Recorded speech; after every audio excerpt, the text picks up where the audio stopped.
네, 성도 여러분 안녕하십니까? 오늘 저는 창세기 12장에 있는 말씀을 가지고 이사라는 제목으로 함께 은혜를 나누도록 하겠습니다. 먼저 본문의 말씀, 창세기 12장 1절에 있는 말씀을 함께 읽도록 하겠습니다. 여호와께서 아브라함에게 이르시되 너는 너의 고향과 친척과 아버지의 집을 떠나 내가 너에게 보여줄 땅으로 가라. 2022년 11월 14일 월요일 날 70년간 자리하고 있던 우리 오래된 보금자리를 떠나서 새 성전이 마련되기까지 거처할 임시 예배 장소인 이곳 협성상가 3층에 저희가 자리하게 되었습니다. 두 번째 안식일을 맞이했습니다. 어제 제가 영상 부분에 대한 마지막 점검과 음향에 대한 배선 점검을 완료함으로 인해서 2주 약 12일의 시간이 이사에 정확하게 소요가 되었습니다. 함께 고생해준 여러 성도님들에게 감사드리고 특히 저를 도와서 매진해준 김한식 목사에게 감사의 말을 전합니다. 아직도 미진한 부분이 많지만 이제 이사가 마무리되고 두 번째 맞이하는 안식일, 우리는 이곳에서 약 3년간의 임시 살림살이를 한 다음에 새로이 마련될 성전으로 옮겨가게 됩니다. 정확하게 지금 크기의 3배의 장소로 옮겨가게 됩니다. 항상 드리는 말씀은, 또 지금도 드리게 되는 말씀은 이곳에 만족하지 마십시오. 그리고 우리가 새롭게 가게 될 성전에도 절대로 만족하지 마십시오. 왜냐하면 진짜 성전은 영원한 하늘나라에만 있기 때문에 그렇습니다. 그래서 오늘 저는 이사 이야기를 좀 하려고 합니다. 제 옛날 얘기를 좀 들려드리겠습니다. 예전에 제가 경북 봉화라는 곳에서 목회를 할 때 7교회를 맡아서 시무를 했습니다. 본 교회인 춘향교회와 평신도 사역자가 있어서 엄청난 교세를 자랑한 두음교회, 시골 생활 기별 그대로 살기 위해서 철저한 절제 생활을 하는 부천동교회, 울진 삼척 무장공비 사건으로 인해서 산골 깊숙이 살고 있던 분들을 다 모아서 살게 된 마을에 형성된 서벽교회, 그리고 농촌과 계곡이 너무 아름답다고 해서 도심교회 혹은 애당이라고 부르는 애당교회, 그리고 정말 깊은 곳에 사는 은둔형 예배소인 분천예배소, 그리고 겨울이면 그냥 올라갈 수 없어서 밧줄을 잡고 타고 올라가야 되는 살레 예배소. 그래서 이때 이 살레 예배소가 진짜 살레라는 말인데 방문 가면서 살레 죽을래 뭐 그러면서 갔던 곳이 살레 예배소입니다. 이렇게 제 7년 동안 7교회에 약 550명 성도를 돌보는 일을 7년을 했습니다. 근데 사람들도 많고 교인도 많다 보니까 경조사가 끊이지가 않았습니다. 그래서 부임한 지 얼마 되지 않은 31살의 젊은 목사가 33살 총각의 주례를 서기도 했습니다. 장례식도 많았습니다. 매달 하는 것은 기본이고 달에 2번씩 할 때도 있고 어떤 때는 한 주에 3건의 장례식을 치른 날도 있었고 그 다음에 길거리에서 죽은 분들을 장례를 쳐주기 위해서 이렇게 장례를 하기도 했습니다. 그렇게 7년 동안 장례를 치른 수만도 약 120건이 넘는 것으로 기록이 되었습니다. 그런데 그 중에서도 정말 많이 드렸던 예배가 있습니다. 그것은 바로 이사 입주 예배였습니다. 시골 생활을 하면서 정말 어렵게 사는 분들이었지만 하나님의 축복으로 많은 분들이 집을 짓게 되었습니다. 그래서 정말 많은 이사 예배를 드리게 되었습니다. 약 2년 동안 14번에서 16번의 예배를 드린 것 같은데 정확하게 기억이 나지 않을 정도로 많습니다. 이게 신축 이사 예배를 말하는 것이지 리모델링은 빠져 있는 겁니다. 그때 대한민국에 존재하는 모든 집 종류를 다 봤습니다. 읊어볼까요? 서양식 목조주택, 샌드위치 판넬 조립식 주택, 통나무주택, ALC 벽돌주택, 비닐하우스집, 슬라브집, 황토 벽돌집, 그리고 여러분들이 전에 보지 못했을 아파트 모델하우스를 철거해온 재료로 지은 집도 있습니다. 모델하우스를 철거하면 그 재료를 고스란히 뜯어서 판자부터 시작해서 안에 있는 욕조까지 다 뜯어와서 짓는 집도 있습니다. 그런데 이 모델하우스 집은 엄청 고급 재료를 뜯어서 왔지만 짓고 나면 막상 새 집은 아니에요. 기분이 묘합니다. 하여튼 신축은 물론 리모델링 예배도 더한다면 제가 숫자를 세기가 조금 어렵습니다. 어떤 집이든 상관이 없었습니다. 이사와 입주는 행복한 일이었으니까요. 그때 많은 예배를 드리면서 이사에 대한 나름의 한 가지 의문과 또 철학을 가지게 되었습니다. 질문은 이사는 왜 하는가였고 그 이사에 대한 대답은 그리고 내가 깨달은 정답은 바로 이겁니다. 지금보다 더 나은 환경과 삶을 위하여 우리는 이사한다는 겁니다. 집의 크기나 집의 재료보다 더 중요한 것은 더 나은 삶을 위하여 이사를 하는 겁니다. 여러분들도 그렇지 않습니까? 예. 당시에는 특히 밀레니엄을 앞두고 정말 많은 분들이 시골로 이사를 왔습니다. 그분들도 그런 기대감을 가지고 예수님께서 2000년 땡 하는 소리와 함께 예수님께서 오실 것이라는 기대감을 가지고 땅을 구해달라는 요청이 얼마나 많았는지 목회를 할 수 없을 정도로 땅을 구하러 다니기도 했습니다. 그래서 그때 참 많은 이사 예배를 드리면서 예배를 드리기는 해야 되는데 뭐 시골에 마땅하게 입주 예배 선물을 드릴 만한 게 없잖아요. 뭐 번듯한 액자를 구하기도 어렵고 그렇다고 좋은 어떤 물건도 없고 시골교회 돈도 잘 없고 그래서 생각을 하다가 이사 예배를 드리는 가정을 위해서 시를 써주면 좋겠다 해서 그때부터 시를 쓰기 시작했습니다. 그리고 그것을 프린트로 컬러로 출력을 해서 액자를 만들어서 드리면 참 내용이 별거 아닌데도 좋아했습니다. 왜냐하면 평생에 하나밖에 없는 이 세상에 하나밖에 없는 자기 집을 위한 시니까 좋아했던 겁니다. 그런데 써주다 보니까 또 누구는 써주고 누구는 안 써주고 못하니 자꾸 글을 쓰게 되는 겁니다. 그런데 이게 범위가 자꾸 넓어지는 겁니다. 입주 예배시, 개업 예배시, 돌 예배시, 혼인 예배 때도 시를 써줬습니다. 제 컴퓨터 파일 창에 보면 이게 다 시인데 나와 있는 시들도 있고 그 폴더 안에 또 다 시들이 있습니다. 보니까 바인더로 한 권이 넘더라고요.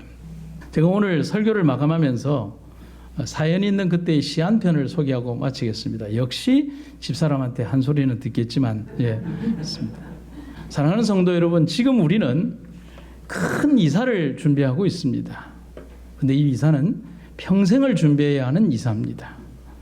결코 만만하게 생각해서는 안 됩니다. 하지만 분명히 다다라야 될 시간을 생각하며 준비하고 경성하며 우리가 이 이사를 위하여 준비하시는 여러분과 제가 되기를 간절히 바랍니다. 영감의 글을 한번 읽겠습니다. 하늘로 가는 길은 험난하며 가시덤불과 엉겅퀴가 길에 있으나 영광의 왕이신 예수께서 우리 앞서 먼저 가셨기 때문에 우리는 즐거워하면서 험한 길을 갈 수 있다. 우리는 그분의 발자취를 따라갈 수 있으며 그분의 고난에 함께 참여하고 결국 그분의 영광에도 함께 참여할 수 있음을 기뻐하게 될 것이다. 여러분, 우리가 마지막 영광의 면류관을 쓰고 하늘 유리도성에 이를 때까지 여러분과 저희의 발걸음이 멈추지 않는, 그리고 지금부터 준비하고 임해 오셨던 그 준비를 늦추지 않는 여러분과 제가 되기를 간절히 바랍니다. 첫 번째는 성경의 이야기는 이사에 대한 이야기입니다. 창세기 46장 7절에 보면 이렇게 기록이 되어 있습니다. 이와 같이 야곱이 그 아들들과 그 손자들과 딸들과 손녀들 곧 그의 모든 자손을 데리고 애굽으로 갔더라. 성경에 등장하는 가장 처음 이사에 관한 이야기는 이 야곱과 그 자손들에 대한 이야기가 아닙니다. 제일 처음 이사에 관한 이야기는 에덴 동산을 떠나는 이야기가 이사에 대한 이야기입니다. 그때 이후로 성경의 이야기, 우리 삶의 이야기는 이사하며 살고 이사하다 죽고 이사하다 만나고 이사하다 결혼하고 이사하다 자녀 낳고 이사하다 그렇게 가는 겁니다. 그리고 우리는 그런 이 땅에 이사하는 삶을 살다 영원한 땅으로 이사하기까지 끝없이 떠나는 이야기를 담고 살아가는 것이 우리들의 인생의 이야기인 것입니다. 요셉의 권고를 따라 야곱은 모든 일가 친척을 다 데리고 애굽으로 이사를 갑니다. 아직 남아있는 7년 환란을 피하게 하기 위해서 하나님은 요셉을 통하여 이스라엘 백성들을 애굽으로 이주시킵니다. 근데 이 이주에 대한 얘기가 첫 번째 약속의 땅에 대한 이야기이지만, 그런데 그 애굽은 거류지일 뿐 영원히 멈추어야 되는 그들의 종착지가 아니라는 사실을 알고 있는 겁니다.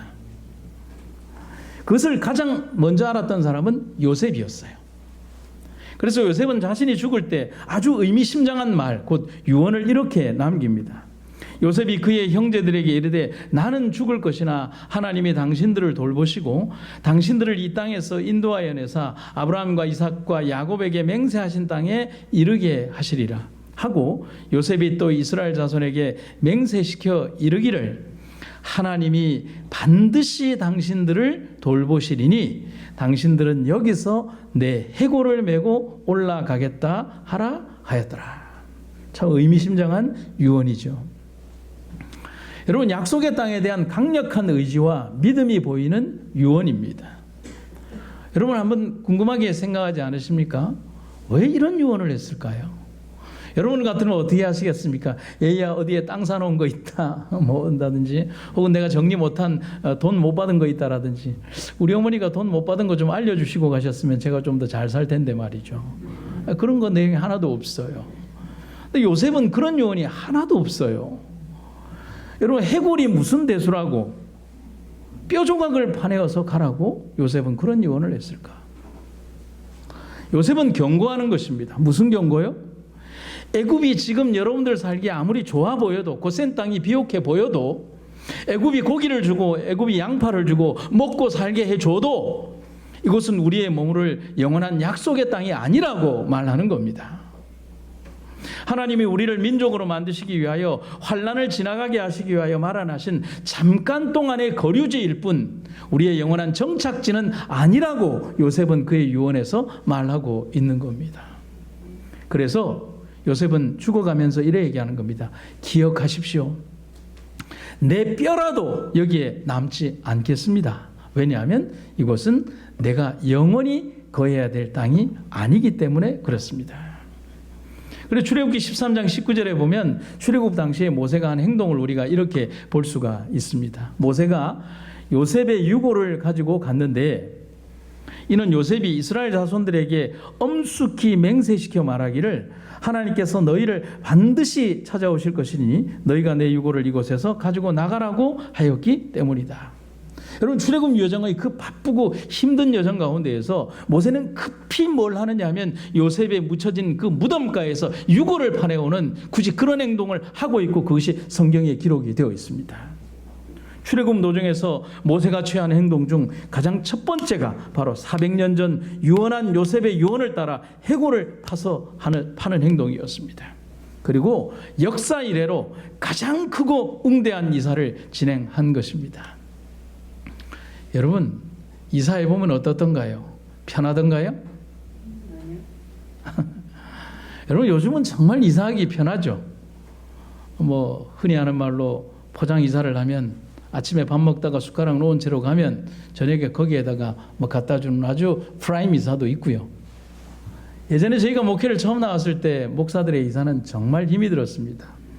처음에 뭣도 모르고 부산중앙교회에 이제 발령을 받고 1년을 있는데, 담임 목사님이신 박경숙 목사님께서 먼저 한국연합회 출판부장으로 발령을 받아서 이사를 가시게 된 거예요. 그러면서 저에게 하신 첫 번째 말씀, 오전도사 가서 박스 한 200개만 구해오게라는 것이죠. 200개요? 여러분, 지금처럼 정형화된 박스가 그렇게 많던 시절이 아니에요. 라면 박스, 사과 박스, 뭐 두유 박스. 그때 그래도 제일 튼튼한 박스가 뭐냐면 36 두유 박스였습니다. 그게 제일 좋아요. 그래서 이렇게 저렇게 해서 박스를 한 100개 이상을 가져다 놓으면 그때부터는 한 일주일이나 열흘 전부터 이제 이사를 위해서 그 책을 담고 살림을 담기 시작하는 일을 하는 거예요. 그렇게 해서 일주일 동안 계속해서 박스를 묶고, 그 다음에 빨간색 노끈으로 이렇게 양쪽을 묶어서 사람들이 들고 나르기 좋게 그렇게 하는 겁니다. 그때는 뭐 이렇게 사다리 차도 없지 않습니까?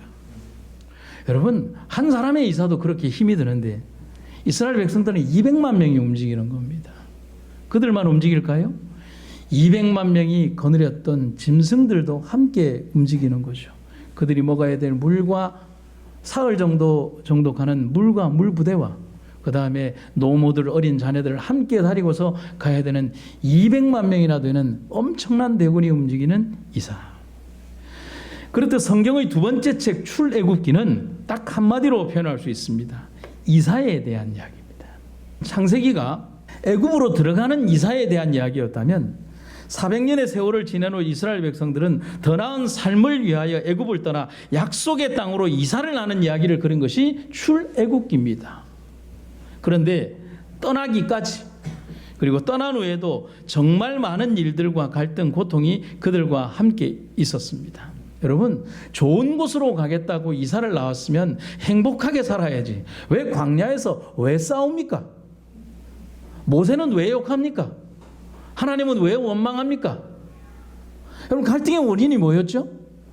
갈등의 원인은 바로 자기들이 그렇게 지긋지긋하게 생각했던 애굽에 대한 막연한 그리움 때문에 싸웠어요. 모순 아닙니까?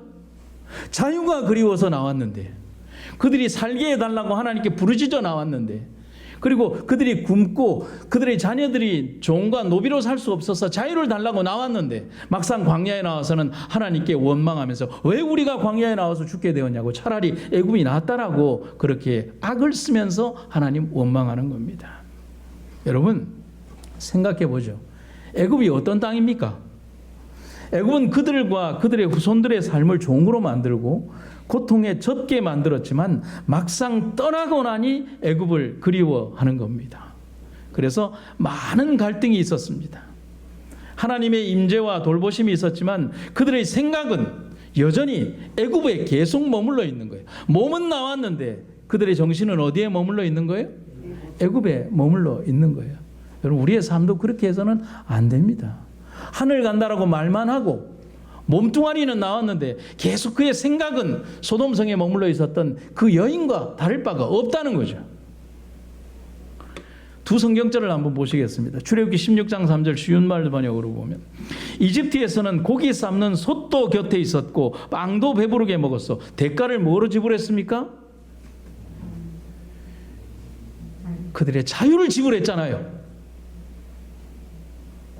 개처럼 사는 삶을 살았잖아요. 그거로 그들이 굶지 않았던 거잖아요.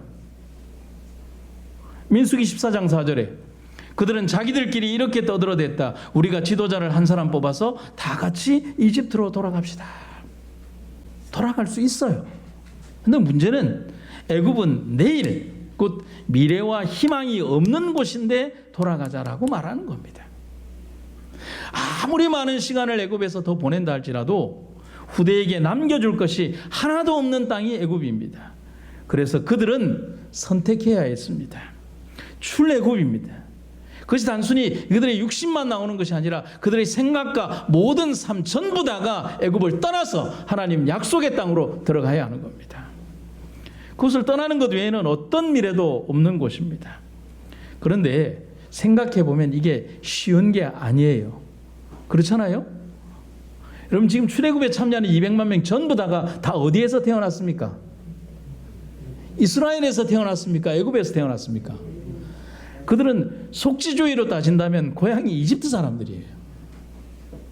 태어나면서 어디에서 태어났어요? 이집트 땅 고센에서 태어났습니다. 고센의 땅과 바람 그리고 냄새마저도 그들에는 고통이기도 하지만 추억이 되는 땅이 어디냐면 고센입니다. 힘들었어도 정든 땅이잖아요. 하지만 왜 떠나야 합니까? 미래를 위해 떠나야 합니다. 더 좋은 곳, 약속의 땅을 주시겠다고 하신 약속을 따라서 그들이 말입니다. 400년간 묻혀있던 요셉의 애고를 파서 앞세우고 그들은 한 번도 가본 적이 없는, 여러분 한번 따라해 보실까요? 한 번도 가본 적이 없는 고향으로 갑니다. 그럼 제 말에 모순이 있어요, 없어요? 모순이 있는데 진짜잖아요. 한 번도 가본 적이 없지만 하나님께서 우리에게 주신 땅은 고향입니다. 한 번도 가본 적이 없는 자신들의 집으로 길을 떠나는 겁니다. 이사하는 겁니다. 비록 우리의 가는 여정이 눈으로 보기에는 광야가 보인다 할지라도 여러분 우리의 눈앞에 펼쳐진 그 아무것도 없는 광야, 사막, 메마른 땅, 우리의 눈에는 그게 보인다 할지라도 그게 다가 아닙니다. 우리가 상상할 수 없는 멋진 하나님의 계획이 있는 거예요. 여러분 이 세상에 어떤 존재도 생각할 수 없는 하나님께서 명령을 통해 반석을 치니 물이 나오고요, 하늘에서 만나가 내리고요, 하나님께서 우리를 위해 홍해를 여셨어요. 이 땅의 어떤 대적들도 우리들을 위하여 치러올 수 없는 그런 강력한 보호막이, 낮에는 구름기둥으로 밤에는 불기둥으로 그들을 인도하시는 광야, 인간의 눈으로 보이는 황량한 땅이 아니라 하나님의 직접적 섭리와 은혜가 있는 광야. 애굽에는 그거 없어요. 여러분 우리의 인생에 가야 되는 그 광야의 모든 길에 우리의 생각 너머에 있는 하나님의 멋진 계획이 있음을 여러분과 저는 잊지 마시기를 간절히 바랍니다. 영감의 글을 읽도록 하겠습니다. 그분께서 여행하신 길은 자신을 즐겁게 하거나 만족하는 길이 아니었다. 그분은 당신의 자녀들에게 아무든지 나를 따라오려거든 자기를 부인하고 매일 자기의 십자가를 지고 나를 쫓을지니라고 말씀하신다. 여기에 제가 다른 색 글씨로 이렇게 얘기했습니다. 하늘의 가격은 그리스도께 복종하는 것이다. 이 구절 같이 한번 읽을까요? 시작. 하늘의 가격은 그리스도께 복종하는 것이다. 아멘입니까? 아멘. 예수님께서 여행하신 것처럼 여행해야 한다. 그분께서 가진 길을 우리도 가야 한다. 그 길은 그분께서 우리를 위해 준비하고 계시는 호화저택으로 인도하는 길이기 때문이다. 두 번째는 오늘 우리에게도 떠나라고 하나님은 명령하고 계십니다. 아브라함이 하나님의 명령을 따라 갈대아 우르를 떠나 거주하던 하란을 떠날 때 나이가 75세입니다. 아브라함의 인생 여정은 후반기에 이르고 있는데 정착하기보다는 계속해서 떠나고 움직이고 있습니다. 하나님이 그걸 명령하고 있어요. 이제는 이곳에서 인생을 마무리하기 위한 장기 계획도 세우고 싶은 그런 땅이자 나이라는 말입니다. 여러분 아브라함이 하란을 떠나고 싶었을까요? 떠나고 싶지 않았을까요? 별로 떠나고 싶지 않았던 걸로 보입니다. 왜냐하면 이 하란을 연구해 보면 좀 매력이 있는 땅이에요. 지금은 하란이 터키의 작은 소도시이고 한 8,000명 정도밖에 안 사는 그런 도시지만은 그 당시에는 상업과 종교의 중심지였던 땅이 하란입니다. 그래서 어떤 종교학자들의 일설에 의하면 이 땅이 너무 좋아서 아담과 하와가 에덴 동산에서 쫓겨난 다음에 처음으로 정착했던 땅이 하란이라는 이야기도 있습니다. 물론 이거는 뭐 정사는 아니겠죠. 그만큼 좋은 땅이라는 거죠. 그래서 성경에 따르면 기원전 2000년경에 아브라함이 신의 계시를 받고 갈대아 우르에서 가나안으로 가는 길에 하란에서 머물렀고 그의 부친인 데라가 이곳에서 사망했습니다. 아주 의미 있는 장소이기도 하죠. 그런데 이거로 이 하란이 끝나는 게 아닙니다. 훗날 아브라함의 손자이자 이삭의 아들인 야곱은 지금도 도시 서쪽에 남아있는 야곱의 셈에서 아내 라헬을 만났고 형으로부터 장자의 권리를 훔친 후에 20년간 숨어 지낸 곳도 하란입니다. 하란에서 지내는 동안 야곱 곧 이스라엘 12지파의 시조인 12아들을 낳고 키웠습니다. 한마디로 말하면 참 살고 싶고 살기 편한 땅이 하란이라고 말씀드리고 싶은 겁니다. 하지만 왜 하나님은 그런 하란 매력적인 땅을 굳이 아브라함에게 떠나라고 하셨을까요? 그런 매력 때문에 떠나라는 겁니다. 그런 매력이 도시를 병들게 했고 하나님은 그를 위하여 더 좋은 땅을 약속한 겁니다. 그래서 그는 떠나야 했습니다. 하나님이 더 좋은 땅과 미래를 위하여 떠나라고 하셨기 때문인 겁니다. 창세기 12장 1절에 여호와께서 아브라함에게 이르시되 너는 너의 고향과 친척과 아버지의 집을 떠나 내가 너에게 보여줄 땅으로 가라. 여기 보면 제가 붉은색으로 두 단어가 보이죠? 떠나, 그 다음에 가라. 오늘 이 땅을 떠나 하늘로 가야 하는 겁니다. 여러분 저희가 뭐 저뿐만 아니라 아마 다른 목사님들도 마찬가지겠지만 특별히 저는 목회를 나오고 가장 힘들었던 경험이 다른 부임지로의 전출이었습니다. 아무것도 모르고 그냥 온정을 기울여서 4년 혹은 7년을 목회했는데 다른 데로 가라는 겁니다. 그래서 이사하는 날 교인들도 울고 저도 울고 평생을 못 잊을 그리움을 안고 헤어지게 됩니다. 그러면서 정 많은 집사님이 저희에게 와서 마지막 떠나는 저희를 끌어안고 이렇게 귀에다 이렇게 속삭입니다. 정말 감사한 말을 하죠. 목사님, 사모님, 평생 못 잊을 겁니다. 그리고 나서 그 뒤에 뭐라고 꼭 얘기하느냐 하면 우리는 새로 오시는 목사님하고는 절대로 정 안 줄 겁니다. 우리 목사님 있는데 내가 절대로 정 안 줄 겁니다. 뿌듯합니다. 이야, 이게 사는 맛이구나. 한 두세 달 있다 가보면 새 목사님과 너무 정스럽게 잘 살고 있어요. 한 1년 있다 전화하면 받는 태도가 누구 하는 태도로 전화를. 그 사람들만 그렇습니까? 떠난 저희도 그렇고 그들도 그렇고 삶이 그런 거 아닙니까? 그래서 노래 가사처럼 고향이 따로 있나 정들면 고향이지. 그런데 제가 이 노래 가사도 그렇고 예전에 우리 그 부임지별로 다니면서 생각을 해보면 이게 참 복음스럽더라고요. 이 노래말 속에서 이 땅은 고향이 아니라는 것도 배웁니다. 그리고 영원한 하늘만이 우리의 고향이고 우리의 안식처라는 사실을 배우게 되는 겁니다. 여러분, 이 땅에 존재하는 모든 것은 유한합니다. 저희가 언젠가 이곳을 떠나게 될 때 제 귀에 또 속삭이겠죠. 다른 사람 정 안 줄 겁니다라고 하는 거짓말을 하겠지요. 그러면 저희는 또 그 말을 듣고 가서 행복하게 며칠 살다가 그곳 성도들하고 또 정들면 여기 또 잊어버리겠지요. 여러분, 또 하늘에서 만나면 얼마나 반갑겠습니까? 제가 심호했던 600여 성도들을 그 하늘에서 보고, 제가 어렵게 건축했던 해운대 교회 성도들을 그곳에서 보고, 그리고 함께 눈물과 아픔 속에서 떠나보내야 했던 수없이 많은 수백 명의 제 손으로 이 장례를 치러드렸던 그 아름다운 주의 성도들을 보게 될 그날이 영원한 저의 안식처라는 사실을 기억하게 됩니다. 사랑하는 성도 여러분, 우리 삶에도 떠나야 할 때 하나님은 떠나라고 하십니다. 지체하면 안 됩니다. 그리고 그 명령을 따라 행할 때 하나님은 우리의 인도자가 되어 주십니다. 왜냐하면 여러분, 아브라함에게 떠나라 할 때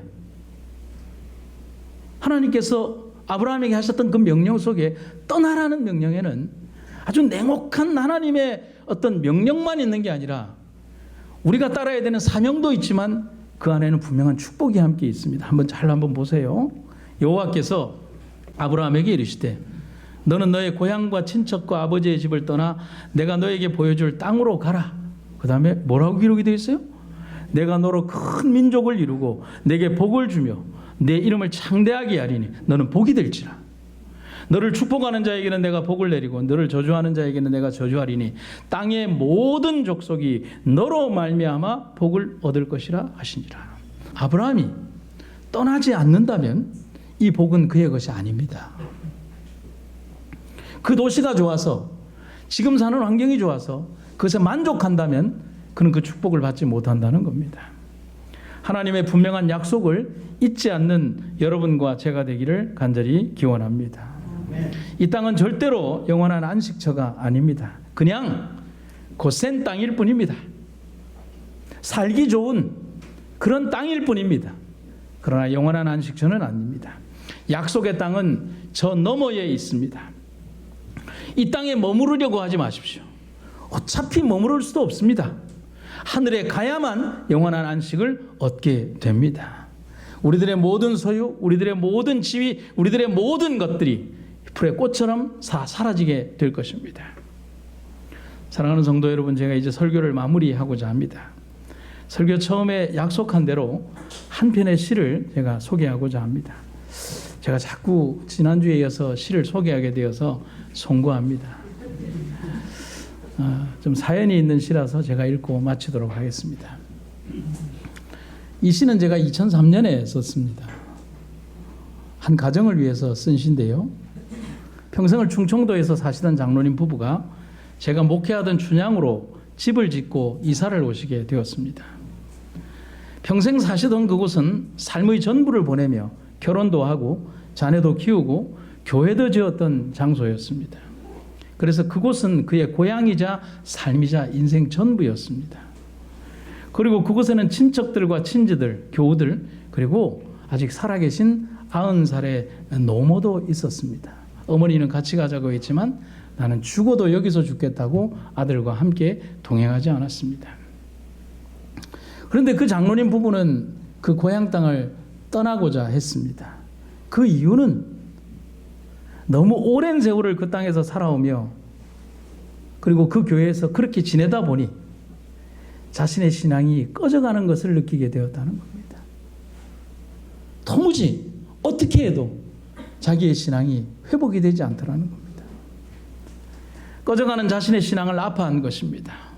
그래서 어느 날 그에게 문득 찾아온 사명처럼 새로운 땅에서 새롭게 청춘처럼 갈렙처럼 살아가라고 하시는 말씀을 듣습니다. 그리고 집을 짓습니다.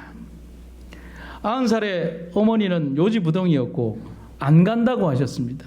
하지만 몇 년 뒤에 어머니는 그곳으로 오시게 되었고 그곳에서 백수를 넘기시고 주 안에서 아들의 품에서 잠들게 됩니다. 그 가정이 이사 오시고 집을 짓고 난 다음에 첫 예배를 입주 예배를 드리면서 쓴 시입니다. 그 시의 제목이 제가 뭐로 할까라고 하다가 산속 깊은 곳에 집을 지었는데 그 집을 등대라고 이름 지었습니다.